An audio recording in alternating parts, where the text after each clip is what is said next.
செவ்வாய்க்கிழமை இரவு 8 to 9 செவ்வாய் ஒரே நேரத்தில் வெற்றிலை தீபம் போட்டுக்கலாம் அப்படின்னு சொல்லிட்டு ஈவினிங் 6 o'clock மேலே வந்து செவ்வரளி பூக்கள்லாம் வாங்கிட்டு வந்து கட்ட ஆரம்பிச்சிட்டேன். வேலுக்கு தனியாகவும் விக்கிரகத்துக்கு தனியாகவும் பூ வந்து தனித்தனியாக செப்பரேட்டாக வந்துட்டு நான் கட்டி வச்சுட்டேன்.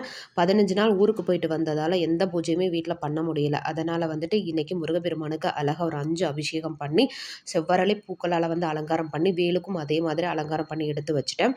அதுக்கப்புறம் ஈவினிங் வந்து எப்பயுமே சுவாமி கும்பிட்ற மாதிரி 6 மணிக்கெல்லாம் விளக்கேற்றி சுவாமி கும்பிட்டாச்சு. அப்புறம் 8 மணிக்கு மேலே தான் செவ்வாய் ஒரே நேரத்தில் வெற்றிலை தீபம் போடுறதுக்காக வந்து ரெடி பண்ணி வச்சுட்டு இருந்தேன்.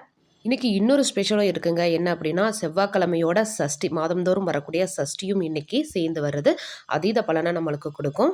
எவ்வளோதான் கஷ்டங்கள் இருந்தாலும் இந்த செவ்வாய்க்கிழமை தோறும் முருகப்பெருமானுக்கு செவ்வாய் ஓரையில் வெற்றிலை தீபம் போடுறத இந்த 2-3 வருஷமாக போட்டுட்ருக்கேன். நல்ல பலன் இருக்குது. எந்த கஷ்டங்கள் இருந்தாலும் அந்த கஷ்டத்தை தாண்டி போகக்கூடிய மன வலிமையும் பலத்தையும் முருகப்பெருமான் கொடுத்துட்ருக்காரு.